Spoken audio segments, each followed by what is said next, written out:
ਇੱਕ ਓਂਕਾਰ ਸਤਨਾਮ ਕਰਤਾ ਪੁਰਖ ਨਿਰਭਉ ਨਿਰਵੈਰ ਅਕਾਲ ਮੂਰਤ ਅਜੂਨੀ ਸੈਭੰ ਗੁਰ ਪ੍ਰਸਾਦ। ਧੰਨ ਧੰਨ ਗੁਰੂ ਗ੍ਰੰਥ ਸਾਹਿਬ ਜੀ ਮਹਾਰਾਜ, ਧੰਨ ਗੁਰੂ ਗੋਬਿੰਦ ਸਿੰਘ ਸਾਹਿਬ ਸੱਚੇ ਪਾਤਸ਼ਾਹ, ਨਦਰ ਕਰਨੀ ਪਾਤਸ਼ਾਹ ਦਰਵੇਸ਼, ਧੰਨ ਗੁਰੂ ਨਾਨਕ ਸਾਹਿਬ ਹਜ਼ੂਰ, ਕੋਟਾਨ ਕੋਟ ਨਮਸਕਾਰ। ਹਵਾਏ ਬੰਦਗੀ ਅਵੁਰ ਦਰ ਵਜੂਦ ਮਰਾ, ਵਗਰ ਨਾ ਜ਼ੌਕੇ ਚੁਨੀ ਆਮਦਨ ਨਮੂਦ ਮਰਾ। ਵਾਹਿਗੁਰੂ ਜੀ ਕਾ ਖਾਲਸਾ, ਵਾਹਿਗੁਰੂ ਜੀ ਕੀ ਫਤਿਹ। ਆਸਾ ਦੀ ਵਾਰ ਦੇ ਅਸੀਂ ਦਰਸ਼ਨ ਆਰੰਭ ਕੀਤੇ ਪਿਛਲੇ ਹਫ਼ਤੇ। ਮਹਾਰਾਜ ਦੀ ਹੈ ਅਲੌਕਿਕ ਬਾਣੀ ਦਰਗਾਹ ਤੋਂ ਆਈ, ਸਾਨੂੰ ਜੀਵਨ ਬਾਰੇ ਗਿਆਨ ਦੱਸਦੀ ਹੈ। ਜਿਹੜੀਆਂ ਗਲਤੀਆਂ ਅਸੀਂ ਰੋਜ਼ਮर्रा ਦੇ ਜੀਵਨ ਵਿੱਚ ਕਰਦੇ ਹਾਂ, ਧਰਮ ਦੇ ਗਿਆਨ ਨੂੰ ਜਾਣਨ ਵਿੱਚ ਸਾਹਿਬ ਨੇ ਇਸ ਬਾਣੀ ਵਿੱਚ ਪ੍ਰਗਟ ਕੀਤੀਆਂ ਹਨ। ਜੋ ਪ੍ਰਮੁੱਖ ਮੁੱਦੇ ਹਨ ਜਿਨ੍ਹਾਂ ਉੱਤੇ ਅਸੀਂ ਵਿਚਾਰ ਕਰਕੇ ਉਹਨਾਂ ਵਿੱਚ ਮਿਹਨਤ ਕਰਨੀ ਹੈ, ਮਹਾਰਾਜ ਨੇ ਉਹ ਵੀ ਨਾਲ ਨਾਲ ਪ੍ਰਗਟ ਕਰਦੇ ਹਨ।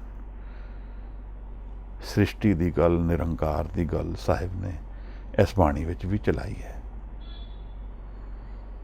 ਹੁਣ ਅਸੀਂ ਮੂਲ ਮੰਤਰ ਪਿਛਲੀ ਵਾਰ ਕੀਤਾ ਸੀ, ਐਤਕੀ ਅਸੀਂ ਪਹਿਲੀ ਪੌੜੀ ਤੱਕ ਦੇ ਦਰਸ਼ਨ ਕਰਾਂਗੇ ਹਜ਼ੂਰ ਦੀ ਬਾਣੀ ਦੇ। ਇਹਦੇ ਵਿੱਚ ਗੁਰੂ ਅੰਗਦ ਸਾਹਿਬ ਦੀ ਬਾਣੀ ਵੀ ਵਿੱਚ ਦਰਜ ਹੈ, ਜਿਵੇਂ ਅਸੀਂ ਵਿਚਾਰ ਪਹਿਲਾਂ ਕੀਤੀ ਸੀ।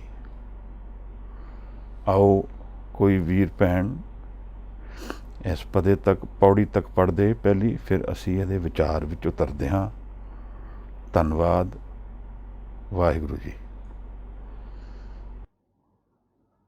ਵਾਹਿਗੁਰੂ ਜੀ। ਸ਼ਲੋਕ ਮਹਿਲਾ ਪਹਿਲਾ। ਬਲਿਹਾਰੀ ਗੁਰ ਆਪਣੇ ਦਿਵਹਾੜੀ ਸਦਵਾਰ, ਜਿਨ ਮਾਨਸ ਤੇ ਦੇਵਤੇ ਕੀਏ ਭਰਤ ਨ ਲਾਗੀ ਵਾਰ। ਮਹਿਲਾ ਦੂਜਾ। ਜੇ ਸੋ ਚੰਦਾ ਉਗਵੈ ਸੂਰਜ ਚੜ੍ਹੈ ਹਜ਼ਾਰ, ਇਤੇ ਚਾਨਣ ਹੁੰਦਿਆਂ ਗੁਰ ਬਿਨ ਘੋਰ ਅੰਧਾਰ। ਮਹਿਲਾ ਪਹਿਲਾ। ਨਾਨਕ ਗੁਰੂ ਨ ਚੇਤਨੀ, ਮਨ ਆਪਣੇ ਸੁਚੇਤ। ਟੁੱਟੇ ਤਿਲ ਗੁਆੜ ਜਿਉ ਸੁੰਝੇ ਅੰਦਰ ਖੇਤ।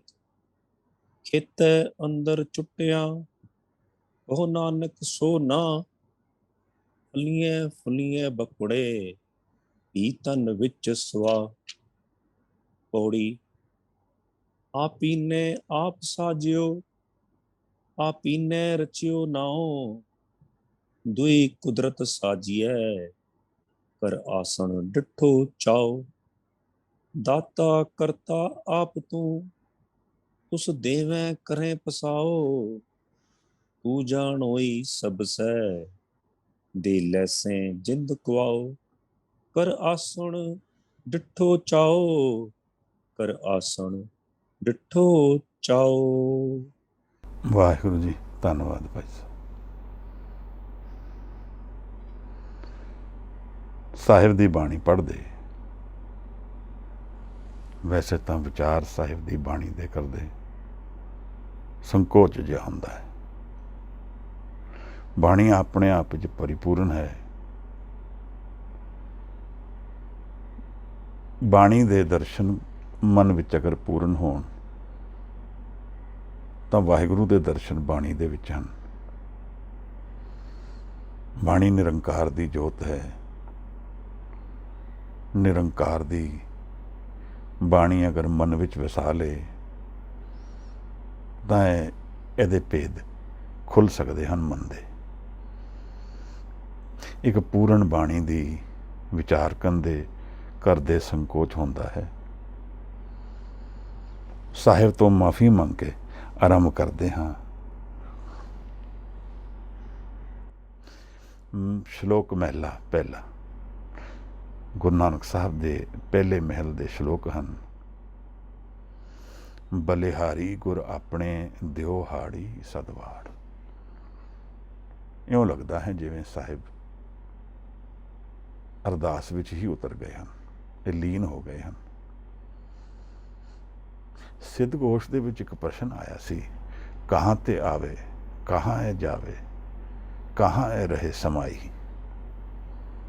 ਤਾਂ ਮਹਾਰਾਜ ਨੇ ਕਿਹਾ ਸੀ, ਹੁਕਮੇ ਆਵੇ, ਹੁਕਮੇ ਜਾਵੇ, ਹੁਕਮੇ ਰਹੇ ਸਮਾਈ।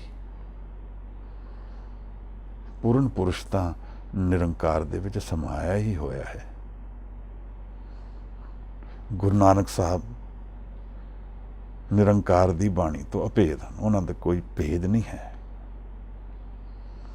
ਇਹ ਨਿਸ਼ਾਨੀ ਹੈ ਮਹਾਰਾਜ ਦੇ ਸਮਾਨ ਦੀ।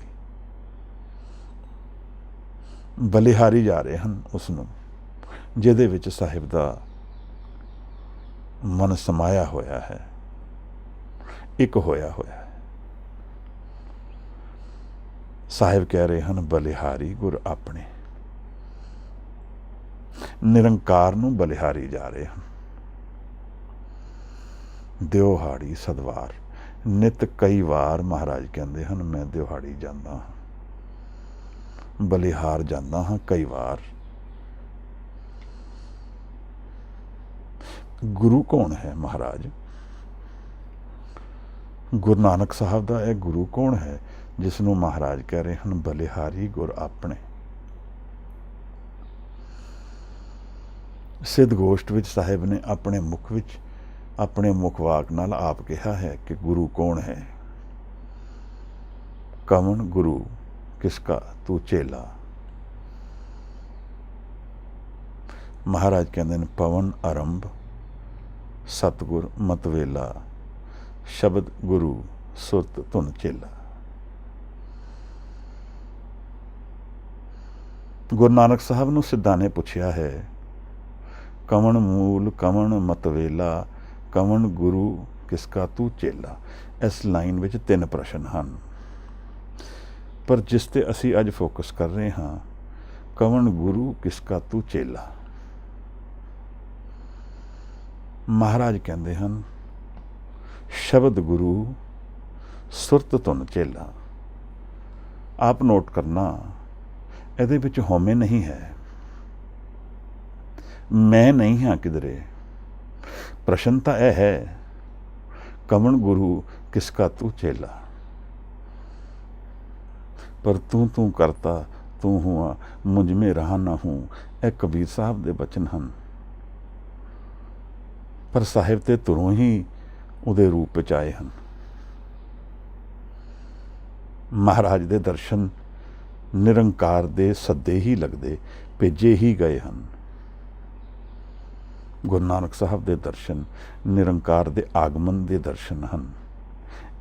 ਇਹ ਗੱਲ ਸਾਹਿਬ ਨੇ ਹੁਣ ਸਾਨੂੰ ਸਮਝਾਈ ਹੈ। ਪਵਨ ਗੁਰੂ ਸੁਰਤ ਧੁਨ ਚੇਲਾ, ਪਵਨ ਆਰੰਭ ਸਤਿਗੁਰ ਮਤਵੇਲਾ, ਸ਼ਬਦ ਗੁਰੂ ਸੁਰਤ ਧੁਨ ਚੇਲਾ। ਸ਼ਬਦ ਗੁਰੂ, ਸ਼ਬਦ ਵਿੱਚ ਲੀਨ ਹੋ ਜਾਏ ਸਿੱਖ। ਸਿੱਖ ਦਾ ਮਨ, ਮੇਰਾ ਮਨ, ਆਪ ਦਾ ਮਨ, ਤਾਂ ਗੁਰੂ ਨੂੰ ਜਾਣ ਲਵਾਂਗੇ ਕੀ ਹੈ। ਬਿਨਾਂ ਸੁਰਤ ਦੇ ਗਿਆਨ ਦੇ, ਸੁਰਤ ਕੀ ਹੈ ਮਹਾਰਾਜ? ਖਿੰਡਿਆ ਮਨ ਸੁਰਤ ਨਹੀਂ ਹੋ ਸਕਦਾ, ਚਲਤਿਆ ਮਨ ਸੁਰਤ ਨਹੀਂ ਹੋ ਸਕਦਾ। ਸਿੱਧ ਗੋਸ਼ ਦੀ ਬਾਣੀ ਵਿੱਚ ਸਾਹਿਬ ਨੇ ਸਮਝਾਇਆ ਹੈ, ਇਹ ਮਨ ਚਲਤਿਓ, ਮਹਾਰਾਜ ਕਹਿੰਦੇ ਹਨ। ਚਲਦਾ ਹੋਇਆ ਮਨ ਸੁਰਤ ਦੀ ਗਿਆਨ ਨਹੀਂ ਰੱਖਦਾ ਹੈ। ਸੁਰਤ ਦਾ ਗਿਆਨ ਅਗਰ ਸਾਨੂੰ ਹੋ ਜਾਏ, ਉਹ ਇਕਾਗਰ ਮਨ ਹੈ। ਜਿਵੇਂ ਗੁਰੂ ਅਰਜਨ ਸਾਹਿਬ ਨੇ ਸਮਝਾਇਆ, ਸਾਵਧਾਨ ਏਕਾਗਰ ਚੀਤ, ਇੱਕ ਚਿੱਤ, ਦੁਐਤ ਨਹੀਂ ਹੈ। ਇੱਥੇ ਜੀ ਕਰਦਾ ਹੈ ਅਨੇਕ ਵਾਰ ਸਾਹਿਬ ਦੇ ਚਰਨਾਂ ਨੂੰ ਨਮਸਕਾਰ ਹੋਏ।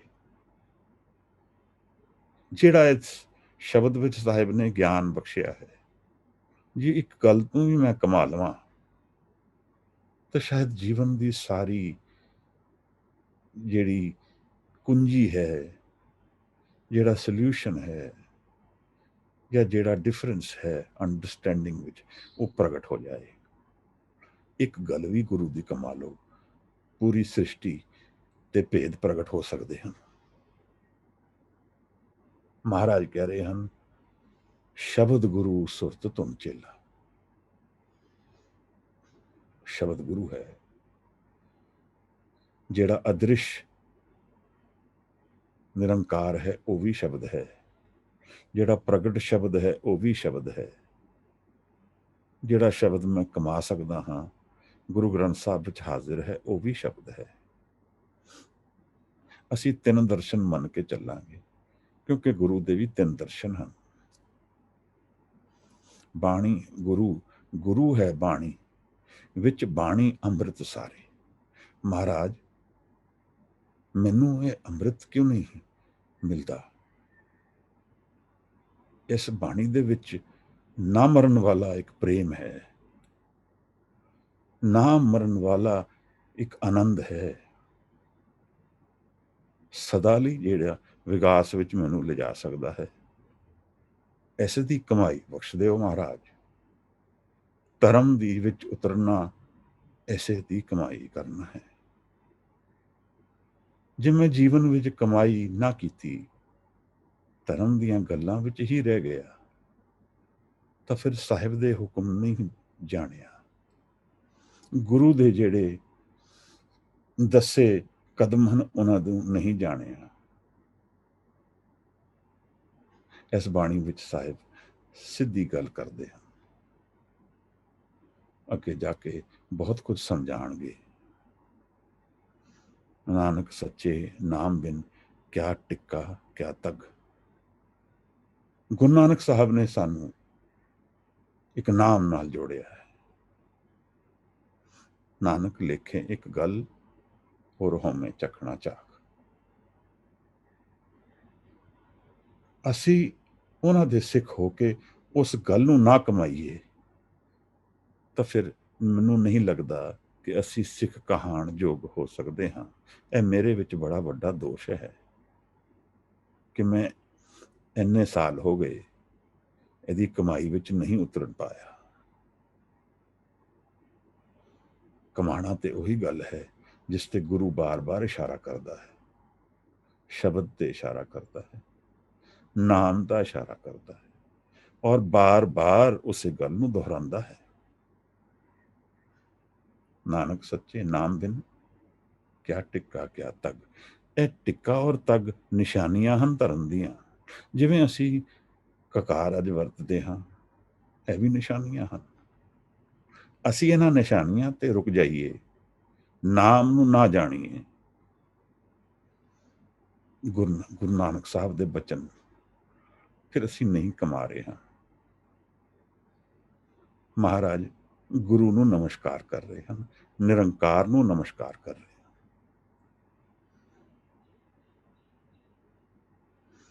ਰਹਿਤ ਮਰਿਆਦਾ ਦੇ ਵਿੱਚ ਇੱਕ ਜਗ੍ਹਾ ਦਰਜ ਹੈ ਕਿ ਗੁਰੂ ਦੇ ਤਿੰਨ ਦਰਸ਼ਨ ਹਨ। ਨਿਰੰਕਾਰ, ਗੁਰੂ ਗ੍ਰੰਥ ਸਾਹਿਬ ਔਰ ਖਾਲਸਾ। ਭਾਈ ਨੰਦ ਲਾਲ ਜੀ ਦਾ ਰਹਿਤਨਾਮਾ ਇਹ ਦੱਸਦਾ ਹੈ, ਕਿਤਨੀ ਪਿਆਰੀ ਗੱਲ ਹੈ। ਇਹ ਗੱਲ ਬਿਲਕੁਲ ਟੁਕਦੀ ਹੈ ਉਸ ਗੱਲ ਨਾਲ ਕਿ ਤਿੰਨ ਦਰਸ਼ਨ ਹਨ ਗੁਰੂ ਦੇ, ਤਾਂ ਇਹੀ ਗੱਲ ਅਸੀਂ ਕਮਾਉਂਦੇ ਹਾਂ ਆਪਣੇ ਧਰਮ ਵਿੱਚ। ਨਿਰੰਕਾਰ ਸਾਹਿਬ ਨਿਰੰਕਾਰ ਨੂੰ ਹੀ ਨਮਸਕਾਰ ਕਰ ਰਹੇ ਹਨ। ਬਲਿਹਾਰੀ ਗੁਰ ਆਪਣੇ ਦਿਵਹਾੜੀ ਸਦਵਾਰ। ਦੇਖੋ, ਮਹਾਰਾਜ ਨੇ ਇੱਕ ਗੱਲ ਨਾਲ ਹੋਰ ਵੀ ਕਹਿ ਦਿੱਤੀ, ਕਿਤਨੀ ਡੂੰਗੀ ਹੋਰ ਗੱਲ ਅੱਗੇ ਕਰ ਰਹੇ ਹਨ। ਜਿਨ ਮਾਨਸ ਕੇ ਦੇਵਤੇ ਕੀਏ, ਕਰਤ ਨਾ ਲਾਗੀ ਵਾਰ। ਇੱਥੇ ਤਾਂ ਹੁਣ ਹੋਰ ਵੀ ਸਿਰ ਝੁਕ ਜਾਂਦਾ ਹੈ। ਮਾਨਸ ਨੂੰ ਦੇਵਤੇ ਕਿਵੇਂ ਬਣਾਇਆ ਹੈ ਮਹਾਰਾਜ? ਮਹਾਰਾਜ ਨੇ ਬਾਣੀ ਵਿੱਚ ਸਮਝਾਇਆ ਹੈ, ਹਉਮੈ ਸਾਡੀ ਦੀਵਾਰ ਹੈ। ਨਿਰੰਕਾਰ ਔਰ ਸਾਡੇ ਵਿੱਚ ਹਉਮੈ ਦਾ ਭੇਦ ਹੈ। ਇਹ ਕੂੜ ਦੀ ਦੀਵਾਰ ਹਉਮੈ ਕਰਕੇ ਹੈ। ਤਾਂ ਬਾਣੀ ਵਿੱਚ ਸਾਹਿਬ ਨੇ ਇਹ ਵੀ ਨਾਲ ਦੱਸਿਆ ਹੈ ਕਿ ਮਾਨਸ ਤੇ ਦੇਵਤੇ ਭਏ, सच्ची भगत जिस दे, हौं में मार मिलायन गुर के शब्द सचे। क्या बात है महाराज, देवते की हम ਇਹ ਬਾਣੀ ਡਿਫਾਈਨ ਕਰ ਰਹੀ ਹੈ। ਹਉਮੈ ਨੂੰ ਮਾਰ ਦਈਏ।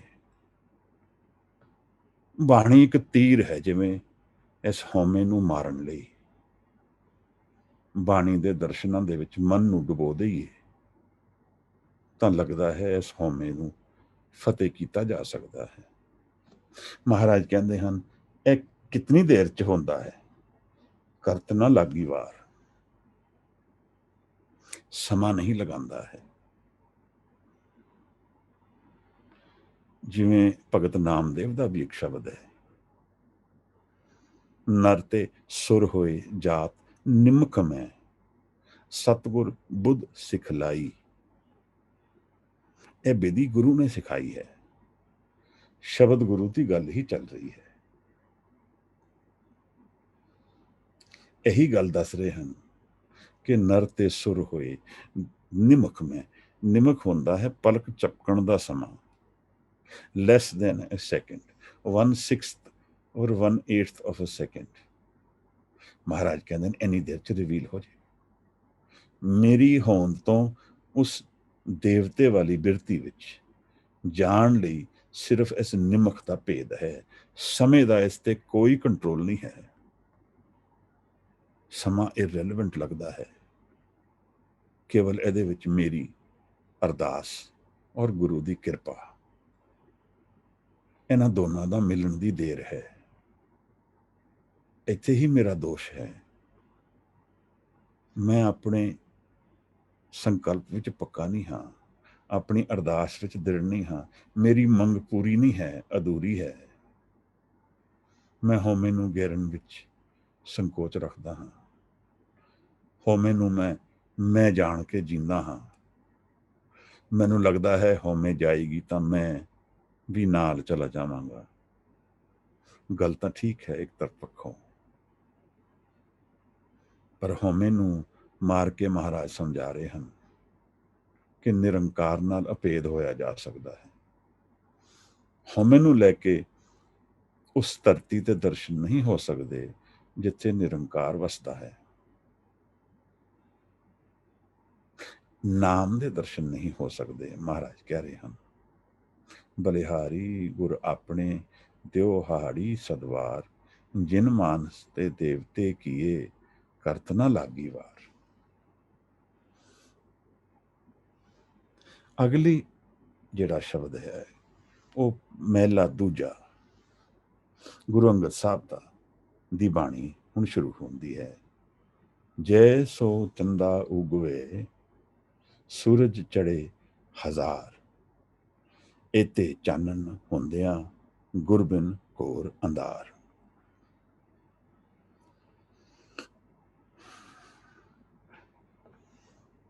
ਅੰਮ੍ਰਿਤਸਰ ਸਾਹਿਬ ਵਿੱਚ ਦਰਬਾਰ ਸਾਹਿਬ ਦੇ ਉੱਪਰ ਜਿਹੜੀ ਛੱਤ ਹੈ ਉਹਦੇ ਵਿੱਚ ਇੱਕ ਇਨਵਰਟਿਡ ਲੋਟਸ, ਥੱਲੇ ਨੂੰ ਮੁੱਖ ਕਰਕੇ ਲੋਟਸ, ਕਮਲ ਦਾ ਫੁੱਲ ਥੱਲੇ ਨੂੰ ਮੁੱਖ ਕਰਕੇ ਬਣਿਆ ਹੋਇਆ ਹੈ। ਕਮਲ ਜਿਹੜਾ ਹੈ ਉਹ ਸੂਰਜ ਵੱਲ ਚੱਲਦਾ ਹੈ। ਜਿਵੇਂ ਜਿਵੇਂ ਸੂਰਜ ਚੱਲੇਗਾ ਦਿਨ ਵਿੱਚ, ਇਵੇਂ ਕਮਲ ਉਹਦੇ ਵੱਲ ਮੂੰਹ ਕਰਦਾ ਜਾਏਗਾ। ਉਦੇ ਔਰ ਅਸਤ ਵਿੱਚ ਉਹਦੇ ਵੱਲ ਮੁੱਖ ਕਰਕੇ ਹੀ ਦਿਨ ਪੂਰਾ ਕੱਟੇਗਾ। ਤਾਂ ਜੋਤ ਦੇ ਨਾਲ, ਸੂਰਜ ਦੀ ਪ੍ਰਕਾਸ਼ ਦੇ ਨਾਲ ਕਮਲ ਦਾ ਬੜਾ ਗਹਿਨ ਰਿਸ਼ਤਾ ਹੈ। ਇਵੇਂ ਦੁਨੀਆ ਸਾਰੀ ਜੁੜੀ ਹੋਈ ਹੈ, ਪਰ ਇੱਥੇ ਕਮਲ ਦਾ ਮੁੱਖ ਥੱਲੇ ਵੱਲ ਹੈ ਔਰ ਥੱਲੇ ਪ੍ਰਕਾਸ਼ ਹੈ ਗੁਰੂ ਗ੍ਰੰਥ ਸਾਹਿਬ ਜੀ ਦਾ। ਐਸੇ ਬਾਣੀ ਦਾ ਸਮਝ ਲਓ ਪ੍ਰਗਟਾਵਾ ਹੋ ਰਿਹਾ ਹੈ ਕਿ ਅਸਲ ਜੋਤ ਜਿਹੜੀ ਦੁਨੀਆ ਵਿੱਚ ਹੈ, ਅਸਲ ਪ੍ਰਕਾਸ਼ ਜੋ ਦੁਨੀਆ ਵਿੱਚ ਹੈ, ਉਹ ਗਿਆਨ ਹੈ। ਜਿਵੇਂ ਮੈਂ ਇੱਕ ਹਨੇਰੇ ਕਮਰੇ ਵਿੱਚ ਬੈਠਾ ਹੋਵਾਂ, ਮੈਨੂੰ ਗਿਆਨ ਨਹੀਂ ਹੈ ਕਮਰੇ ਵਿੱਚ ਕੀ ਹੈ, ਉਹਦੀ ਬਣਤ ਕੀ ਹੈ, ਸਮਾਨ ਕੀ ਪਿਆ ਹੈ, ਮੈਂ ਕਿਸ ਤਰ੍ਹਾਂ ਆਵਾਂਗਾ, ਕਿਵੇਂ ਜਾਵਾਂਗਾ, ਮੈਨੂੰ ਕੁਝ ਵੀ ਸਮਝ ਨਹੀਂ ਹੈ ਕਿਉਂਕਿ ਹਨੇਰਾ ਹੈ। ਗਿਆਨ ਨਹੀਂ ਹੈ ਕਮਰੇ ਦਾ।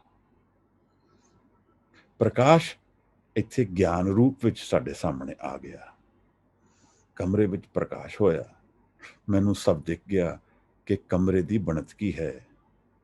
ਹੁਣ ਕਿਵੇਂ ਇਸ ਨੂੰ ਜਾਣਨਾ ਹੈ, ਇਹ ਕੀ ਵਸਤੂਆਂ ਮੇਰੇ ਸਾਹਮਣੇ ਪਈਆਂ ਹਨ, ਸਭ ਪ੍ਰਗਟ ਹੋ ਗਈਆਂ। ਤਾਂ ਗਿਆਨ ਔਰ ਪ੍ਰਕਾਸ਼ ਦਾ ਰਿਲੇਸ਼ਨਸ਼ਿਪ ਹੈ। ਫਿਜ਼ੀਕਲ ਗਿਆਨ ਔਰ ਅੰਤਰਮਨ ਦੇ ਗਿਆਨ ਔਰ ਫਿਜ਼ੀਕਲ ਪ੍ਰਕਾਸ਼ ਦੇ ਵਿੱਚ ਇੱਕ ਐਗਜ਼ੈਂਪਲਰੀ ਸ਼ਬਦ ਇਹ ਦੱਸੇ ਹਨ ਮਹਾਰਾਜ ਨੇ। ਜੇ ਸਾਰੇ ਦੁਨੀਆ ਦੇ ਵਿੱਚ ਪ੍ਰਕਾਸ਼ ਹੋਏ ਤਾਂ ਮੇਰੇ ਇੰਦਰੀਆਂ ਨੂੰ ਸੌਖ ਹੋਏਗੀ, ਮੈਂ ਅੱਖੋਂ ਸੌਖੀ ਦੇਖ ਪਾਵਾਂਗਾ, ਮੈਨੂੰ ਦੁਨੀਆ ਦਾ ਫਿਜ਼ੀਕਲ ਸਟਰਕਚਰ ਸਮਝ ਆ ਜਾਏਗਾ, ਮੈਂ ਦੇਖ ਪਾਵਾਂਗਾ ਕਿ ਧਰਤੀ ਕਿੱਥੇ ਹੈ, ਕਿਵੇਂ ਹੈ, ਪਹਾੜ ਕਿੱਥੇ ਨੇ, ਬ੍ਰਹਮੰਡ ਕਿਵੇਂ ਹੈ। ਅੱਜ ਕੱਲ ਇਨਸਾਨ ਸਭ ਕੁਝ ਦੇਖ ਲੈਂਦਾ ਹੈ ਦੂਰਬੀਨਾਂ ਦੇ ਜ਼ਰੀਏ।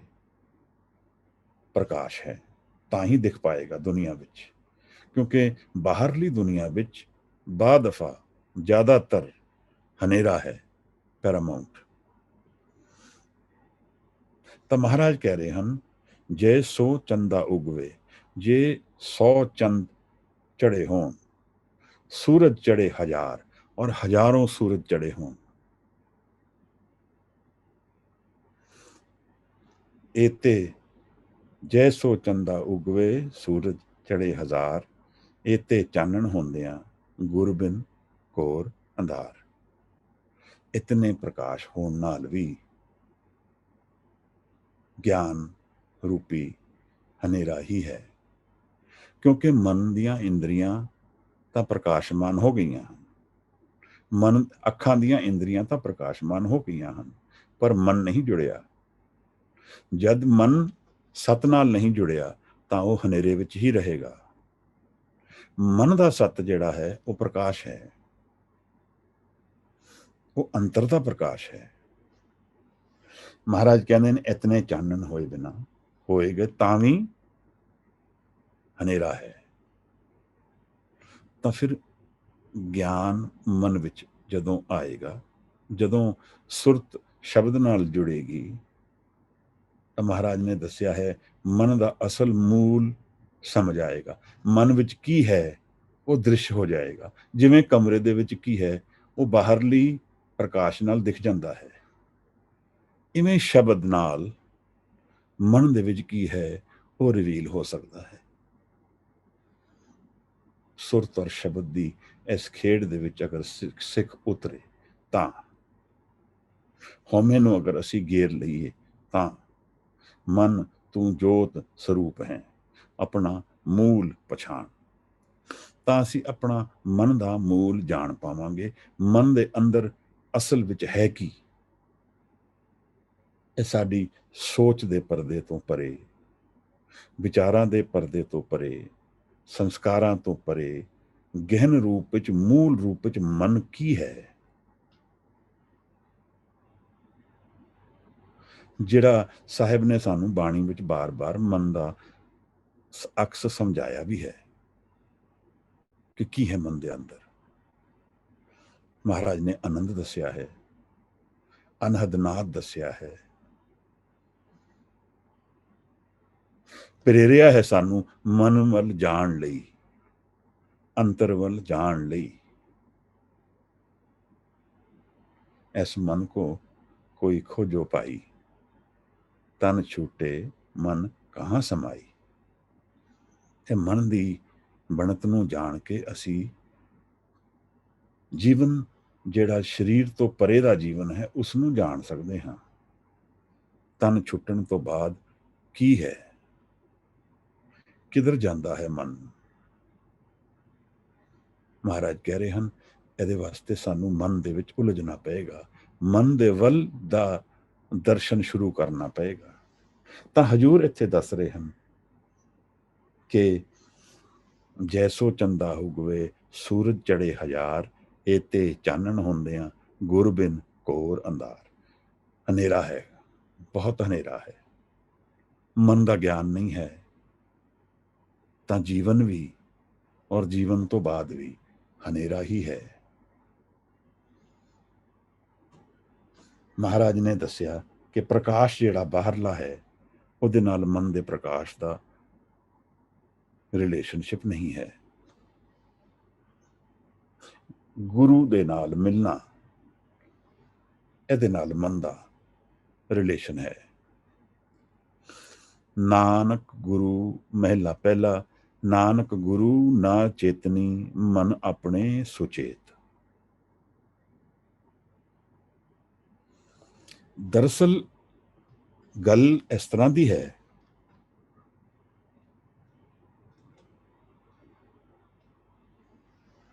ਕਿ ਅਸੀਂ ਬਾਣੀ ਦੇ ਵਿੱਚ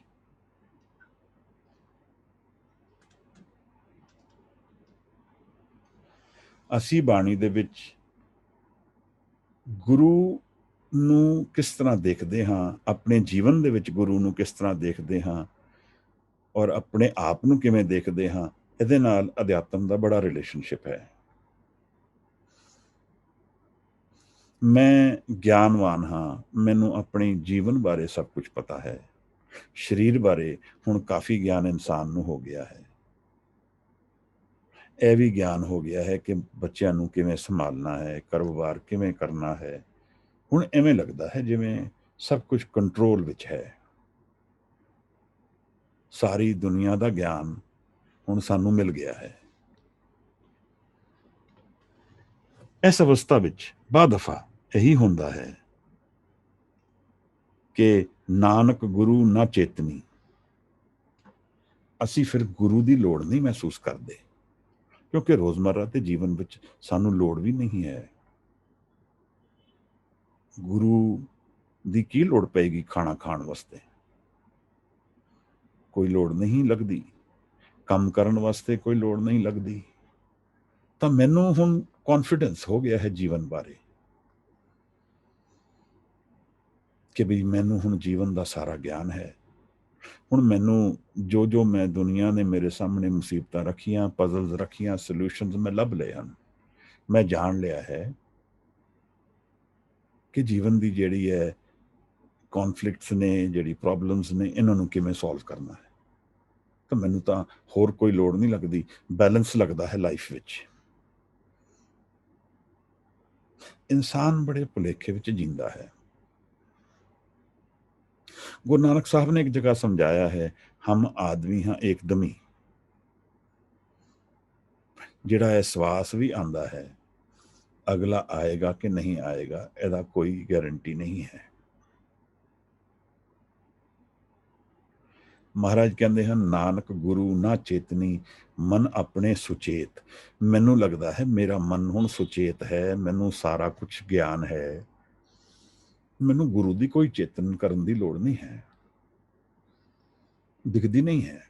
ਜੋ ਮੇਰੀਆਂ ਲੋੜਾਂ ਨੇ ਉਹ ਪੂਰੀਆਂ ਹੋ ਰਹੀਆਂ ਹਨ। ਮੈਨੂੰ ਹੁਣ ਇਹਦੀ ਕੋਈ ਲੋੜ ਨਹੀਂ ਕਿ ਗੁਰੂ ਕੌਣ ਹੈ, ਕਿਉਂਕਿ ਗੁਰੂ ਅਧਿਆਤਮ ਨਾਲ ਰਿਲੇਸ਼ਨ ਰੱਖਦਾ ਹੈ, ਸਾਡੀ ਸਪਿਰਿਚੁਅਲਿਟੀ ਨਾਲ ਰਿਲੇਸ਼ਨ ਰੱਖਦਾ ਹੈ, ਆਤਮਾ ਨਾਲ ਰਿਲੇਸ਼ਨ ਰੱਖਦਾ ਹੈ, ਦੁਨੀਆ ਨਾਲ ਵੀ ਰੱਖਦਾ ਹੈ। ਪਰ ਇਹ ਭੁਲੇਖਾ ਹੰਕਾਰ ਵਿੱਚ ਆ ਜਾਂਦਾ ਹੈ, ਕਿਉਂਕਿ ਅਸੀਂ ਜੀਂਦੇ ਹਾਂ ਹਉਮੈ ਦੇ ਮਨ ਵਿੱਚ। ਮੈਂ ਹਾਂ, ਇਸ ਆਧਾਰ ਤੇ ਹੀ ਅਸੀਂ ਜੀਵਨ ਵਿੱਚ ਉਤਰਦੇ ਹਾਂ। ਬਚਪਨ ਤੋਂ ਸਾਨੂੰ ਦੱਸਿਆ ਜਾਂਦਾ ਹੈ ਕਿ ਤੁਸੀਂ ਪੜ੍ਹਨਾ ਹੈ, ਤੁਸੀਂ ਖੇਡਣਾ ਹੈ, ਦੂਸਰੇ ਨੂੰ ਹਰਾਣਾ ਹੈ, ਤੁਸੀਂ ਜਿੱਤਣਾ ਹੈ। ਇਹ ਸਭ ਹੰਕਾਰ ਦੇ ਹੀ ਅਲੱਗ-ਅਲੱਗ ਰੰਗ ਹਨ। ਔਰ ਇਹਨਾਂ ਵਿੱਚ ਭਰੋਸਾ ਕਰਕੇ ਹੀ ਮੈਂ ਜੀਵਨ ਵਿੱਚ ਉਤਰਦਾ ਹਾਂ ਕਿ ਮੈਂ ਹਾਂ। ਤਾਂ ਜਦ ਮੈਂ ਹਉਮੈ ਵਿੱਚ ਹਾਂ ਔਰ ਆਪਣੇ ਹੀ ਰੰਗ ਵਿੱਚ ਮੈਂ ਜੀਂਦਾ ਹਾਂ, ਤਾਂ ਮੈਨੂੰ ਫਿਰ ਇਹ ਮਹਿਸੂਸ ਨਹੀਂ ਹੁੰਦਾ ਕਿ ਕੋਈ ਹੋਰ ਹੈ, ਜਾਂ ਮੇਰੇ ਸਵਾਸ ਕੋਈ ਹੋਰ ਚਲਾ ਰਿਹਾ ਹੈ, ਜਾਂ ਜੀਵਨ ਦਾ ਬਣਾਉਣ ਵਾਲਾ ਕੋਈ ਹੋਰ ਹੈ। ਇਹ ਭੁਲੇਖਾ ਹਉਮੈ ਵਿੱਚ ਅਸੀਂ ਸਾਰੇ ਹੀ ਇਸ ਭੁਲੇਖੇ ਦੇ ਸ਼ਿਕਾਰ ਹਾਂ। ਨਹੀਂ ਤਾਂ ਜੀਵਨ ਬੜਾ ਫਰਕ ਹੋ ਜਾਏ। ਬਾਬਾ ਬੁੱਢਾ ਛੋਟੀ ਜਿਹੀ ਉਮਰ 'ਚ ਹੀ ਗੁਰੂ ਨਾਨਕ ਸਾਹਿਬ ਨਾਲ ਟੁਰ ਪਏ। ਜੀਵਨ ਹੀ ਹੋਰ ਕੁਝ ਹੋ ਗਿਆ। 6 ਗੁਰੂਆਂ ਦੇ ਨਾਲ ਦਰਸ਼ਨ ਕੀਤੇ। ਫਿਰ ਇੱਕ ਅਧਿਆਤਮਕ ਜੀਵਨ ਇਹੋ ਜਿਹਾ ਚੱਲਿਆ ਕਿ ਉਹਨੇ ਰੰਗ ਦਿਖਾਏ। ਫਿਰ ਛੋਟੀ ਹੀ ਉਮਰ ਵਿੱਚ ਹਉਮੈ ਨੂੰ ਤਿਆਗਣ ਲਈ ਤਿਆਰ ਹੋ ਗਏ। ਹਉਮੈ ਨੂੰ ਤਿਆਗਣਾ ਗੁਰੂ ਨੂੰ ਮਿਲਣ ਦੀ ਵਿਧੀ ਹੈ। ਹਉਮੈ ਰੱਖ ਕੇ ਅਗਰ ਮੈਂ ਗੁਰੂ ਕੋਲ ਜਾਵਾਂਗਾ ਤਾਂ ਗੁਰੂ ਦਾ ਮਿਲਣ ਨਹੀਂ ਹੋਏਗਾ। ਇਸ ਹਉਮੈ ਕਰਕੇ ਹੀ ਮੈਂ ਹੰਕਾਰ ਵਿੱਚ ਆ ਕੇ ਮੈਨੂੰ ਨਹੀਂ ਲੱਗਦਾ ਕਿ ਮੈਨੂੰ ਕਿਸੇ ਗੁਰੂ ਦੀ ਲੋੜ ਹੈ। ਪਰ ਗੁਰੂ ਸਾਹਿਬ ਇੱਕ ਵਾਰ ਸਮਝਾਉਂਦੇ ਹਨ ਕਿ ਤਿਲਾਂ ਦਾ ਇੱਕ ਬਗੀਚਾ ਹੈ, ਛੋਟੇ ਤਿਲ ਬੁਆੜ ਜਿਉਂ ਸੁੰਝੇ ਅੰਦਰ ਖੇਤ। ਕਿ ਜਿਵੇਂ ਤਿਲਾਂ ਦੇ ਬਗੀਚੇ ਦੇ ਵਿੱਚ ਬੁਆੜ ਹੁੰਦੇ ਹੈ, ਜੰਗਲੀ ਪੇੜ ਹੁੰਦੇ ਹਨ, ਉਸ ਤਰ੍ਹਾਂ ਦੀ ਹਾਲਤ ਇਸ ਇਨਸਾਨ ਦੀ ਹੈ ਜਿਹਨੂੰ ਲੱਗਦਾ ਹੈ ਕਿ ਗੁਰੂ ਦੀ ਕੋਈ ਲੋੜ ਨਹੀਂ ਹੈ। ਉਹ ਕਿਵੇਂ ਹੈ ਮਹਾਰਾਜ ਨਾਲ ਨਾਲ ਦੱਸਦੇ ਹਨ। ਖੇਤੇ ਅੰਦਰ ਛੁੱਟੀਏ ਕਹੋ ਨਾਨਕ ਸੋ ਨਾ। ਇਹ ਜਿਹੜੇ ਬੁਆੜ ਦੇ ਪੇੜ ਹਨ, ਜੰਗਲੀ ਪੇੜ ਹਨ, ਇਹਨਾਂ ਨੂੰ ਜਿਹੜਾ ਫਾਰਮਰ ਹੈ, ਕਿਸਾਨ ਹੈ, ਉਸ ਨੂੰ ਛੱਡ ਦਿੰਦਾ ਹੈ, ਖੇਤ ਵਿੱਚ ਹੀ ਛੱਡ ਦਿੰਦਾ ਹੈ। ਖੇਤੇ ਅੰਦਰ ਛੁੱਟੀਏ ਕਹੋ ਨਾਨਕ ਸੋ ਨਾ। ਹੁਣ ਇਹਦੇ ਮਾਲਕ ਕਈ ਹੋ ਗਏ ਹਨ, ਕਿਉਂਕਿ ਕਿਸਾਨ ਜਿਹੜਾ ਅਸਲ ਮਾਲਕ ਹੈ ਉਸਨੇ ਇਸ ਨੂੰ ਹੁਣ ਤਿਆਗ ਦਿੱਤਾ ਹੈ। ਤੇ ਕੋਈ ਵੀ ਜਾਨਵਰ, ਕੋਈ ਵੀ ਹੋਰ ਇਨਸਾਨ ਇਹਨਾਂ ਨੂੰ ਲਿਜਾ ਸਕਦਾ ਹੈ। ਜਿਹਦੇ ਸਾਰੇ ਮਾਲਕ ਹਨ ਉਹਦਾ ਕੋਈ ਵੀ ਮਾਲਕ ਨਹੀਂ ਹੈ। ਵਾਲੀ ਵਾਰਸ, ਔਰਫਨ ਸਮਝ ਲਈਏ, ਸਪਿਰਿਚੁਅਲ ਔਰਫਨਸ ਇਸ ਤਰ੍ਹਾਂ ਸਮਝੀਏ ਤਾਂ ਹੋਰ ਗੱਲ ਸਮਝ ਆਉਂਦੀ ਹੈ। ਅਧਿਆਤਮਕ ਤੌਰ ਤੇ ਬਿਖਰ ਗਏ ਹੈ ਲੋਕ, ਮੇਰੇ ਵਰਗੇ, ਤੁਹਾਡੇ ਵਰਗੇ, ਜਿਹੜੇ ਹੰਕਾਰ ਨਾਲ ਗੁਰੂ ਨੂੰ ਭੁੱਲ ਗਏ। ਗੁਰੂ ਔਰ ਸਿੱਖ ਦਾ ਇੱਕ ਇਹੋ ਜਿਹਾ ਬੰਧਨ ਹੈ ਜਿਹੜਾ ਜੀਵਨ ਔਰ ਮੌਤ ਤੋਂ ਪਰੇ ਜਾਂਦਾ ਹੈ। ਇੱਕ ਇਹੋ ਜਿਹਾ ਰਿਸ਼ਤਾ ਹੈ, ਅਵਲ ਇੱਕ ਇਹੀ ਰਿਸ਼ਤਾ ਹੈ ਸਾਰੀ ਦੁਨੀਆ ਵਿੱਚ ਜਿਹੜਾ ਧਾਰਮਿਕ ਪੱਖੋਂ ਅਧਿਆਤਮ ਦੇ ਵਿੱਚ ਜਿਹਦੇ ਬੀਜ ਬੋਏ ਹੋਏ ਹਨ। ਸਰੀਰ ਦੇ ਨਾਲ ਇਹਦਾ ਰਿਲੇਸ਼ਨਸ਼ਿਪ ਨਹੀਂ ਹੈ, ਜ਼ਿਆਦਾ ਮਨ ਨਾਲ ਰਿਲੇਸ਼ਨਸ਼ਿਪ ਹੈ। ਤਾਂ ਮਹਾਰਾਜ ਕਹਿ ਰਹੇ ਹਨ ਕਿ ਇਹ ਜਿਹੜੇ ਜੰਗਲੀ ਪੇੜ ਹਨ ਇਹਨਾਂ ਦੇ ਸਾਰੇ ਮਾਲਕ 100 ਨਾ ਹੈ, 100 ਮਾਲਕ ਬਣ ਗਏ ਹੁਣ ਇਹਦੇ। ਫਲੀਏ ਫੁਲੀਏ ਬੱਪੁੜੇ ਧੀ ਤਨ ਵਿੱਚ ਸੁਆ। ਮਹਾਰਾਜ ਕਹਿੰਦੇ ਨੇ ਕਿ ਇਹ ਫਲ ਵੀ ਇਹਨਾਂ 'ਚ ਆਉਣਗੇ, ਫੁੱਲਤ ਵੀ ਇਹ ਹੋਣਗੇ, ਵੱਡੇ ਵੀ ਇਹ ਹੋਣਗੇ, ਬਟ ਉਹਨਾਂ ਫਲਾਂ ਦੇ ਵਿੱਚ ਰਾਖ ਨਿਕਲਦੀ ਹੈ।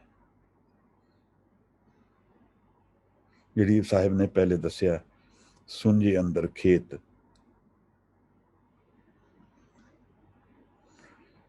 ਇਹ ਜਿਹੜੇ ਬੁਆੜ ਦੇ ਪੇੜ ਹਨ ਇਹਨਾਂ ਵਿੱਚ ਫਿਰ ਰਾਖ ਨਿਕਲਦੀ ਹੈ। ਬੜੇ ਤਾਂ ਵੱਡੇ ਤਾਂ ਹੁੰਦੇ ਹਨ, ਫਲਿਤ ਵੀ ਹੁੰਦੇ ਹਨ।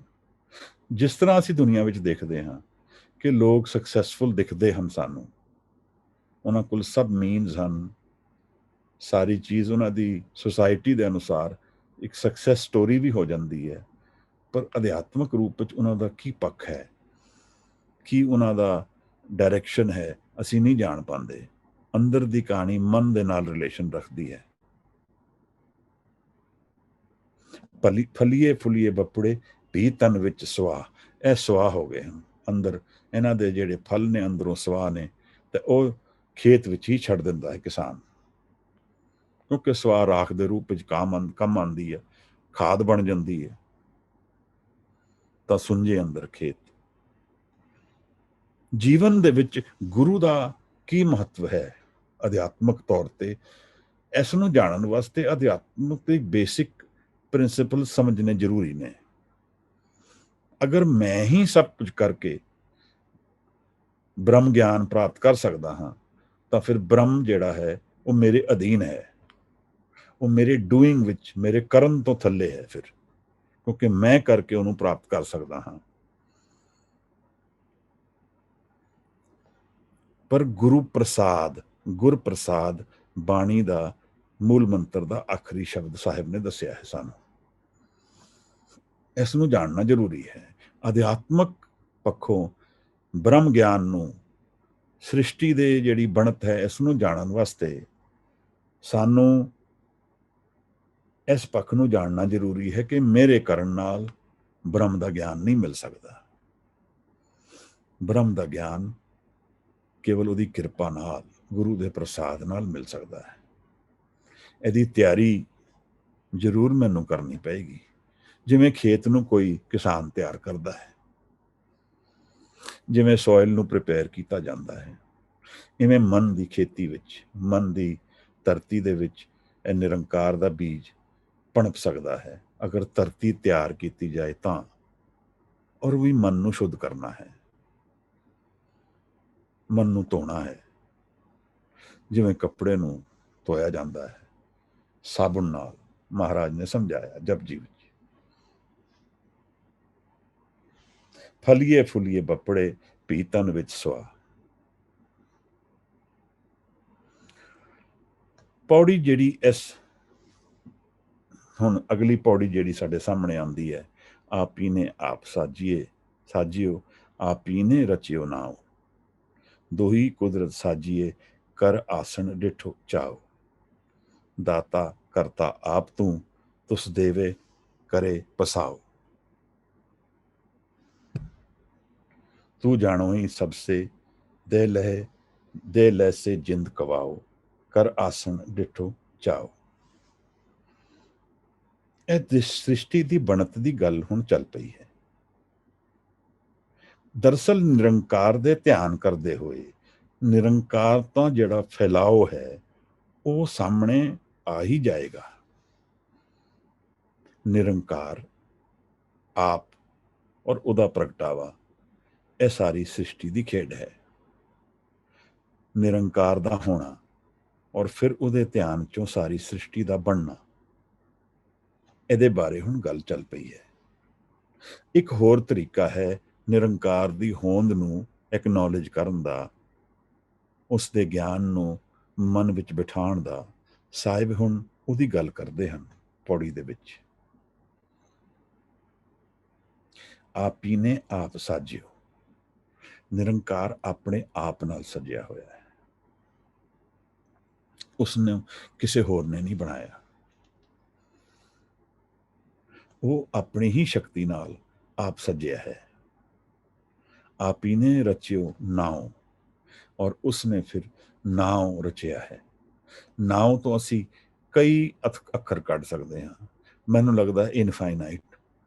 ਹੁਕਮ ਵੀ ਨਾਮ ਹੈ, ਪ੍ਰੇਮ ਵੀ ਨਾਮ ਹੈ, ਨਿਸ਼ਾਨ ਵੀ ਨਾਮ ਹੈ, ਕਿ ਉਸ ਦਾ ਨਿਸ਼ਾਨ ਆਪੀ ਨੇ ਰਚਿਓ ਨਾਉ, ਜਿਹੜਾ ਨਾਮ ਹਰ ਕਣਕੇ ਵਿੱਚ ਵਿਰਾਜਮਾਨ ਹੈ, ਉਹ ਉਹਦਾ ਨਿਸ਼ਾਨ ਹੈ,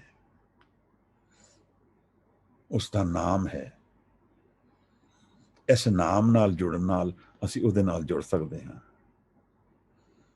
ਜੇ ਪੁੱਛਿਆ ਜਾਏ ਕਿੱਥੇ ਰਹਿੰਦਾ ਹੈ ਉਹ, ਤਾਂ ਗੁਰੂ ਤੇਗ ਬਹਾਦਰ ਸਾਹਿਬ ਸਮਝਾਉਂਦੇ ਹਨ, ਤੋਹੇ ਸੰਗ ਸਮਾਈ ਪੁਹਕ ਮਤ ਜੋ ਬਾਸ ਬਸਤ ਹੈ, ਮੁਕਰ ਮਾਏ ਜੈਸੇ ਛਾਈ, ਤੈਸੇ ਹੀ ਹਰ ਬਸੇ ਨਿਰੰਤਰ, ਘਟ ਹੀ ਖੋਜੋ ਪਾਈ।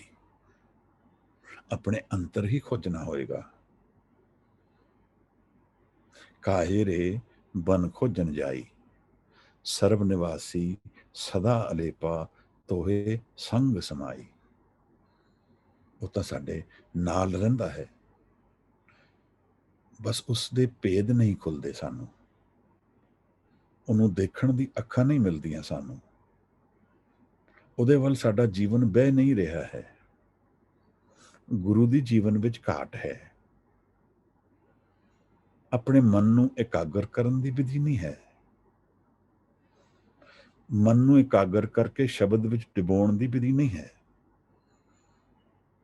ਜਿਵੇਂ ਸੁਰਤ ਨੂੰ ਇਕਾਗਰ ਕਰਕੇ ਆਨੰਦ ਦੇ ਵਿੱਚ ਇਸ਼ਨਾਨ ਕਰਨ ਦੀ ਵਿਧੀ ਨਹੀਂ ਹੈ ਮੇਰੇ ਕੋਲ। ਆਸਮਾਨ ਮਿਆਨੇ ਲਹਿੰਗ ਦਰਿਆ, ਗੁਸਲ ਕਰਦਨ ਬੂਦ। ਭਗਤ ਕਬੀਰ ਕਿਵੇਂ ਪਿਆਰ ਨਾਲ ਸਮਝਾਉਂਦੇ ਹਨ। ਇੱਕ ਪ੍ਰੇਮ ਦਾ ਦਰਿਆ ਵਹਿ ਰਿਹਾ ਹੈ, ਉਹਦੇ ਵਿੱਚ ਇਸ਼ਨਾਨ ਕਰ ਲੈ ਭਾਈ। ਕਿੰਨੀ ਸੌਖੀ ਗੱਲ ਲੱਗਦੀ ਹੈ, ਪਰ ਸਾਨੂੰ ਇਹਦਾ ਪ੍ਰਗਟਾਵਾ ਨਹੀਂ ਹੋ ਰਿਹਾ। ਮਹਾਰਾਜ ਨੇ ਇੱਥੇ ਨਾਮ ਦੀ ਗੱਲ ਚਲਾ ਦਿੱਤੀ ਹੈ, ਔਰ ਨਾਮ ਦੀ ਗੱਲ ਹੁਣ ਗੁਰੂ ਗ੍ਰੰਥ ਸਾਹਿਬ ਵਿੱਚ ਕਈ ਵਾਰ ਸਾਡੇ ਸਾਹਮਣੇ ਆਏਗੀ, ਕਈ ਰੂਪਾਂ ਵਿੱਚ ਆਏਗੀ। ਮਨ ਔਰ ਨਾਮ ਨੂੰ ਜੁੜਨ ਦੀ ਵਿਧੀ, ਐਸੇ ਦੀ ਗੱਲ ਹਰ ਸ਼ਬਦ ਵਿੱਚ ਹੁਣ ਕੀਤੀ ਜਾਏਗੀ। ਕਿੱਥੇ ਮੇਰਾ ਮਨ ਮੰਨ ਜਾਏ, ਕਿੱਥੇ ਮੇਰਾ ਮਨ ਜੁੜ ਜਾਏ, ਕਿੱਥੇ ਮੇਰਾ ਮਨ ਇਕਾਗਰ ਹੋ ਜਾਏ, ਨਾਮ ਪ੍ਰਗਟ ਹੋ ਜਾਏ ਮਹਾਰਾਜ।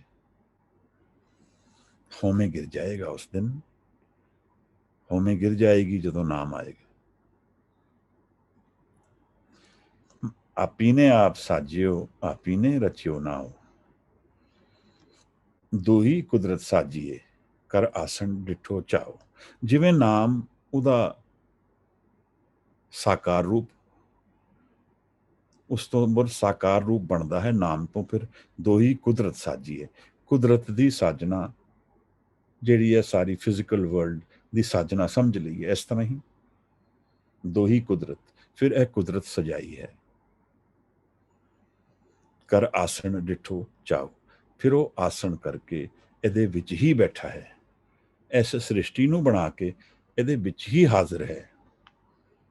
ਕਿਉਂਕਿ ਇੱਕ ਬੇਸਿਕ ਪ੍ਰਿੰਸੀਪਲ ਜੀਵਨ ਦਾ ਹੈ, ਨਿਰੰਕਾਰ ਦੇ ਬਿਨਾਂ ਕੋਈ ਚੀਜ਼ ਨਹੀਂ ਹੈ। ਇੱਕ ਓਮਕਾਰ, ਇੱਕ ਦਾ ਹੀ ਪ੍ਰਗਟਾਵਾ ਹਰ ਜਗ੍ਹਾ ਤੇ, ਹਰ ਸਥਾਨ ਤੇ, ਹਰ ਸਮੇਂ ਤੇ, ਔਰ ਉਹਨਾਂ ਤੋਂ ਪਰੇ ਵੀ ਹੈ। ਸਿਵਾਏ ਇੱਕ ਦੇ ਹੋਰ ਕੁਝ ਨਹੀਂ ਹੈ। ਇਸ ਕਰਕੇ ਉਸਦੀ ਹੋਂਦ, ਉਸਦੀ ਪ੍ਰੈਜ਼ੈਂਸ ਹਰ ਸਪੇਸ ਵਿੱਚ, ਹਰ ਟਾਈਮ ਵਿੱਚ, ਹਰ ਕਾਰਨ ਦੇ ਵਿੱਚ ਹੈ। ਕੁਝ ਵੀ ਉਹਦੇ ਬਿਨਾਂ ਨਹੀਂ ਹੈ।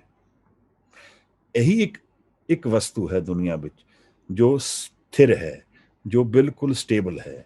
ਅਸੀਂ ਸਾਰੇ ਇਹਦੇ ਆਲੇ ਦੁਆਲੇ ਘੁੰਮ ਹੀ ਰਹੇ ਹਾਂ, ਜਿਵੇਂ ਅਸੀਂ ਗੁਰੂ ਗ੍ਰੰਥ ਸਾਹਿਬ ਜੀ ਦੇ ਆਲੇ ਦੁਆਲੇ ਪਰਿਕਰਮਾ ਕਰਦੇ ਹਾਂ। ਵੀ ਆਰ ਇਨ ਮੂਵਮੈਂਟ, ਕਿਉਂਕਿ ਸਾਡੇ ਕੋਲ ਉਹ ਮਨ ਨਹੀਂ ਹੈ ਜਿਹੜਾ ਥਿਰ ਹੈ। ਮਨ ਨੂੰ ਥਿਰ ਕਰਨਾ ਔਰ ਸ਼ਬਦ ਵਿੱਚ ਲੀਨ ਕਰਨਾ, ਮੈਨੂੰ ਲੱਗਦਾ ਹੈ ਇੱਕ ਇਹੋ ਜਿਹੀ ਪ੍ਰਕਿਰਿਆ ਹੈ ਜਿਹਦੇ ਨਾਲ ਗੁਰੂ ਦੀ ਕਿਰਪਾ, ਗੁਰੂ ਪ੍ਰਸਾਦ ਬਖਸ਼ਿਆ ਜਾਂਦਾ ਹੈ ਸਾਨੂੰ।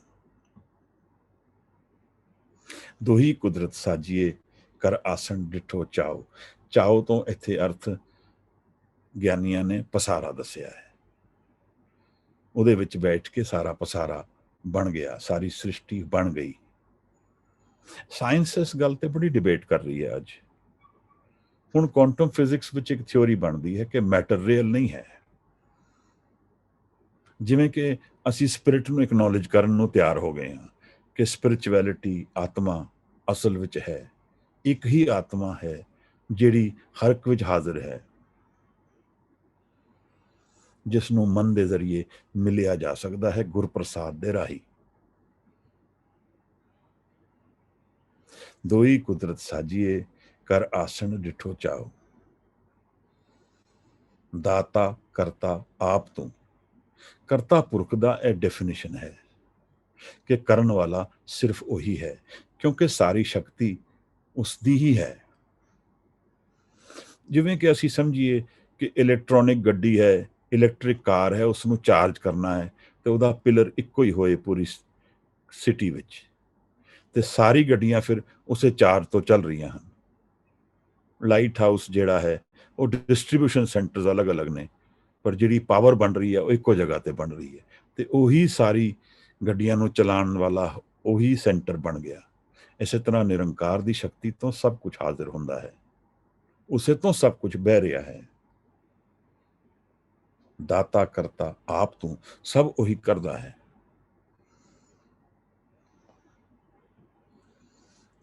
ਤੁਸ ਦੇਵੇ ਕਰੇ ਪਸਾਓ, ਤੇਰੇ ਦੇਣ ਨਾਲ ਤੂੰ ਦੇਂਦਾ ਜਾਂਦਾ ਹੈ, ਉਸੇ ਤੋਂ ਪਸਾਰਾ ਪਸਰ ਰਿਹਾ ਹੈ। ਐਸੇ ਤੋਂ ਸਾਰੀ ਸ੍ਰਿਸ਼ਟੀ ਬਣੀ ਹੈ। ਐਸੇ ਤੋਂ ਅਸੀਂ ਜਾਣ ਰਹੇ ਹਾਂ ਕਿ ਸਾਰੀ ਗੁਰੂ ਦੀ ਕਿਰਪਾ ਬਹਿ ਰਹੀ ਹੈ। ਉਸਨੇ ਕਿਉਂ ਕੀਤਾ ਹੈ ਸਭ? ਇਹ ਉਹਦੀ ਕਿਰਪਾ ਹੈ। ਸਾਨੂੰ ਬਣਾਉਣਾ, ਸ੍ਰਿਸ਼ਟੀ ਨੂੰ ਪੈਦਾ ਕਰਨਾ, ਇਹ ਸਭ ਉਹਦੀ ਕਿਰਪਾ ਤੋਂ ਬਹਿ ਰਿਹਾ ਹੈ। ਦਾਤਾ ਕਰਤਾ ਆਪ ਤੂੰ, ਤੁਸ ਦੇਵੇ ਕਰਹਿ ਪਸਾਓ। ਤੂੰ ਕਿਉਂ ਦੇ ਰਿਹਾ ਹੈ? ਆਪਣੀ ਕਿਰਪਾ ਨਾਲ ਦੇ ਰਿਹਾ ਹੈ, ਉਹਦੇ ਪ੍ਰੇਮ ਦੀ ਪ੍ਰਗਟਾਵਾ ਹੈ, ਉਸਦੀ ਨਦਰ ਦਾ ਪ੍ਰਗਟਾਵਾ ਹੈ, ਇੱਕ ਮੌਕਾ ਦਿੰਦਾ ਹੈ ਦੁਨੀਆ ਨੂੰ ਉਸ ਨਾਲ ਜੁੜਨ ਦਾ। ਹਉਮੈ ਵਿੱਚ ਉਤਰ ਕੇ ਜੀਵਨ ਨੂੰ ਜਾਣਨਾ ਔਰ ਫਿਰ ਹਉਮੈ ਤੋਂ ਪਾਰ ਜਾ ਕੇ ਉਹਦੇ ਵਿੱਚ ਸਮਾ ਜਾਣਾ, ਉਹਦੇ ਪ੍ਰੇਮ ਦੀ ਖੇਡ ਹੈ, ਉਹਦੀ ਗੁਰਪ੍ਰਸਾਦ ਦੀ ਇੱਕ ਲੱਛਣ ਹਨ। ਕਰਹਿ ਪਸਾਓ, ਪਸਾਓ ਦਾ ਯਾਨੀ ਕਿਰਪਾ। ਤੂੰ ਜਾਣੋ ਹੀ ਸਭਸੇ, ਦੇਹ ਲੈਸੇ ਜਿੰਦ ਕਵਾਓ। ਤੂੰ ਹੀ ਸਭ ਨੂੰ ਜਾਣਦਾ ਹੈ, ਸਭ ਦੇ ਵਿੱਚ ਕੀ ਵਰਤ ਰਿਹਾ ਹੈ, ਤੈਨੂੰ ਸਾਰਾ ਗਿਆਨ ਹੈ। ਕੁਛ ਵੀ ਨਹੀਂ ਛਿਪਿਆ ਨਿਰੰਕਾਰ ਤੋਂ। ਕੀ ਮੇਰੀ ਡਾਇਰੈਕਸ਼ਨ ਹੈ, ਕੀ ਮੇਰੀ ਕਾਲਿੰਗ ਹੈ, ਕਿਸ ਪਾਸੇ ਮੈਂ ਜੀਵਨ ਦਾ ਮੰਗ ਮੇਰੀਆਂ ਕੀ ਨੇ ਜੀਵਨ ਦੀਆਂ, ਉਹ ਸਾਰਾ ਗਿਆਨ ਉਸ ਨੂੰ ਹੈ। ਕਿਉਂਕਿ ਉਹ ਮਨ ਇੱਕੋ ਹੀ ਮਨ ਹੈ ਨਿਰੰਕਾਰ ਦਾ, ਜਿਹਦੇ ਵਿੱਚ ਸਭ ਕੁਝ ਹਾਜ਼ਰ ਹੈ।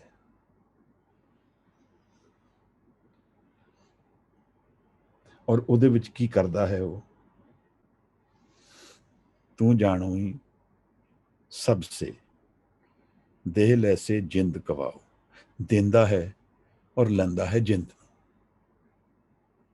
ਜੀਵਨ ਨੂੰ ਦਿੰਦਾ ਹੈ ਔਰ ਫਿਰ ਲੈ ਵੀ ਲੈਂਦਾ ਹੈ। ਸਰੀਰ ਬਖਸ਼ਦਾ ਹੈ, ਫਿਰ ਲੈ ਵੀ ਲੈਂਦਾ ਹੈ ਹੁਕਮ ਦੇ ਅਨੁਸਾਰ। ਕਵਾਓ ਯਾਨੀ ਉਹਦਾ ਹੁਕਮ, ਇਹ ਸਭ ਉਹਦਾ ਹੁਕਮ ਚੱਲਦਾ ਹੈ। ਦਰਅਸਲ ਜੀਵਨ ਵਿੱਚ ਜੀਂਦੇ ਹੋਏ ਇਹ ਐਕਨੋਲੇਜਮੈਂਟ ਮਨ ਵਿੱਚ ਉਤਰ ਜਾਏ ਕਿ ਨਿਰੰਕਾਰ ਦੇ ਬਣੀ ਹੈ ਸਾਰੀ ਖੇਡ ਵਿੱਚ ਅਸੀਂ ਜੀ ਰਹੇ ਹਾਂ, ਤਾਂ ਮੇਰਾ ਜੀਵਨ ਬਦਲ ਜਾਂਦਾ ਹੈ। ਇੱਕ ਹੁਕਮ ਮੇਰੇ ਜੀਵਨ ਵਿੱਚ ਉਤਰ ਜਾਂਦਾ ਹੈ, ਇੱਕ ਪ੍ਰੇਮ ਉਤਰ ਜਾਂਦਾ ਹੈ। ਸ਼ਬਦ ਦਾ ਔਰ ਸੁਰਤ ਦਾ ਮੇਲ ਐਸੇ ਭੇਦ ਨੂੰ ਖਤਮ ਕਰਦਾ ਹੈ ਕਿ ਮੈਂ ਹਾਂ। ਜਿਵੇਂ ਸਾਹਿਬ ਨੇ ਇਸ ਪੌੜੀ ਸ਼ੁਰੂ ਵਿੱਚ ਸਮਝਾਇਆ ਸ਼ਬਦ ਦੇ ਵਿੱਚ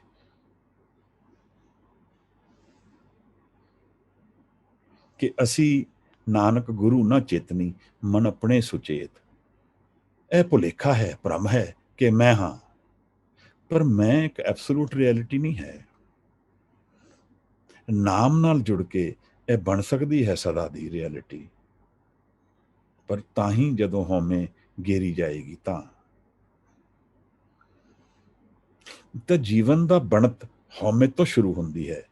ਕਿਤ ਕਿਤ ਬਿਦ ਜਗ ਉਪਜੇ ਪੁਰਖਾ, ਕਿਤ ਕਿਤ ਬਿਦ ਦੁੱਖ ਬਿਨ ਸਜਾਈ। ਇਹ ਜਗ ਕਿਵੇਂ ਬਣਦਾ ਹੈ? ਗੁਰੂ ਨਾਨਕ ਸਾਹਿਬ ਨੂੰ ਪੁੱਛਦੇ ਹਨ ਯੋਗੀ। ਮਹਾਰਾਜ ਕਹਿੰਦੇ ਨੇ ਹਉਮੈ ਵਿੱਚ ਜਗ ਉਪਜੇ ਪੁਰਖਾ, ਨਾਮ ਵਿਸਰੀਏ ਦੁੱਖ ਪਾਈ। ਸੁੱਖ ਤਾਂ ਮੇਰੀ ਬਣਤ ਦੀ ਨਿਸ਼ਾਨੀ ਹੈ। ਅਗਰ ਮੈਂ ਨਾਮ ਨੂੰ ਜੁੜਾਂਗਾ ਤਾਂ ਮੈਂ ਅੰਤਰ ਦੇ ਮਨ ਦੇ ਸੁੱਖ ਨਾਲ ਜੁੜਾਂਗਾ, ਪਰ ਮੈਂ ਨਾਮ ਨੂੰ ਵਿਸਾਰ ਦਿਆਂ ਜੀਵਨ ਚੋਂ, ਭੁਲਾ ਦਿਆਂਗਾ ਜੀਵਨ ਚੋਂ, ਤਾਂ ਜਿਹੜੀ ਉਹ ਸਪਿਰਿਚੁਅਲ ਲਾਈਟ ਹੈ ਮੇਰੇ ਜੀਵਨ ਵਿੱਚ, ਜੋਤ ਹੈ, ਗਿਆਨ ਹੈ, ਐਨਰਜੀ ਹੈ, ਮੈਂ ਉਸ ਤੋਂ ਟੁੱਟ ਜਾਵਾਂਗਾ। ਤਾਂ ਮੈਨੂੰ ਦੁੱਖ ਦੇ ਕਾਰਨ ਉੱਥੋਂ ਮਿਲਦੇ ਹਨ। ਨਾਮ ਵਿਸਰੀਏ ਦੁੱਖ ਪਾਈ। ਤਾਂ ਮਹਾਰਾਜ ਕਹਿੰਦੇ ਹਨ ਕਿ ਤੂੰ ਜਾਣੋ ਹੀ ਸਭ ਸੇ, ਦੇ ਲੈਸੇ ਜਿੰਦ ਕਵਾਓ। ਦਿੰਦਾ ਹੈ ਔਰ ਲੈਂਦਾ ਹੈ ਜੀਵਨ ਨੂੰ। ਇਹ ਹਉਮੈ ਦਿੰਦਾ ਹੈ, ਹਉਮੈ ਦੀ ਮਾਇਆ ਪ੍ਰਗਟ ਕਰਦਾ ਹੈ ਸਾਡੇ ਵਿੱਚ, ਤਾਂ ਕਿ ਅਸੀਂ ਉਸ ਤੋਂ ਪਾਰ ਜਾ ਸਕੀਏ, ਉਹਦੀ ਹੋਂਦ ਨੂੰ ਜਾਣ ਸਕੀਏ। ਸਭ ਤੋਂ ਵੱਡਾ ਦੋਸ਼ ਅਗਰ ਕੋਈ ਲੱਗਦਾ ਹੈ ਤਾਂ ਉਹ ਹਉਮੈ ਦਾ ਹੈ। ਜਿੱਥੇ ਮੈਂ ਆਪਣੀ ਹੋਂਦ ਨੂੰ ਜਾਣਦਾ ਹਾਂ ਨਿਰੰਕਾਰ ਤੋਂ ਅਲੱਗ। ਕਰ ਆਸਣ ਡਿਠੋ ਚਾਓ, ਐਸੇ ਹੀ ਸ੍ਰਿਸ਼ਟੀ ਵਿੱਚ ਉਹਦਾ ਆਸਣ ਹੈ ਔਰ ਉਸੇ ਕਰਕੇ ਉਹਦਾ ਪਸਾਰਾ ਹੈ। ਆਸਾ ਦੀ ਵਾਰ ਦੀ ਇਹ ਪਹਿਲੀ ਪੌੜੀ ਅੱਜ ਅਸੀਂ ਵਿਚਾਰ ਕੀਤੀ ਹੈ। ਜਿਨ ਮਾਨਸ ਕੇ ਦੇਵਤੇ ਕੀਏ, ਕਰਤ ਨ ਲਾਗੀ ਵਾਰ। ਗੁਰੂ ਨੂੰ ਧੰਨਵਾਦ, ਆਪ ਨੂੰ ਧੰਨਵਾਦ, ਭੁੱਲਾਂ ਚੁੱਕਾਂ ਦੀ ਖਿਮਾ ਦੇਣਾ। ਗੁਰੂ ਸਾਹਿਬ ਅੱਗੇ ਅਰਦਾਸ ਕਿ ਸਾਡੇ ਸਭ ਨੂੰ ਨਾਮ ਬਖਸ਼ੇ, ਅਭਿਆਸ ਬਖਸ਼ੇ, ਬ੍ਰਹਮ ਦੇ ਗਿਆਨ ਵੱਲ ਸਾਡਾ ਜੀਵਨ ਟੁਰੇ, ਕਿਰਪਾ ਕੋਈ ਸਾਡੇ ਤੇ ਹੋਏ, ਨਦਰ ਰਹੇ, ਗੁਰਪ੍ਰਸਾਦ ਨੂੰ ਕਮਾ ਸਕੀਏ। ਜਿਵੇਂ ਗੁਰੂ ਭਗਤ ਕਬੀਰ ਕਹਿੰਦੇ ਹਨ, ਖੇਤ ਹੀ ਕਰੋ ਨਿਬੇੜਾ। ਐਸੇ ਸਰੀਰ ਵਿੱਚ ਮੈਂ ਜਾਣ ਸਕਾਂ, ਮੌਤ ਖਤਮ ਹੋ ਜਾਏ, ਖੇਤ ਹੀ ਕਰੋ ਨਿਬੇੜਾ, ਐਸੇ ਜੀਵਨ ਦੀ ਗੱਲ ਕਰਦੇ ਹਨ। ਆਪ ਸਭ ਦਾ ਬਹੁਤ ਧੰਨਵਾਦ। ਜੇ ਆਪ ਕੋਈ ਸੁਧਾਰ ਕਰ ਸਕੋ, ਕਰਨਾ ਚਾਹੋ, ਜੀ ਆਇਆਂ ਨੂੰ ਬਹੁਤ ਬਹੁਤ ਧੰਨਵਾਦ। ਵਾਹਿਗੁਰੂ ਜੀ ਕਾ ਖਾਲਸਾ, ਵਾਹਿਗੁਰੂ ਜੀ ਕੀ ਫਤਿਹ।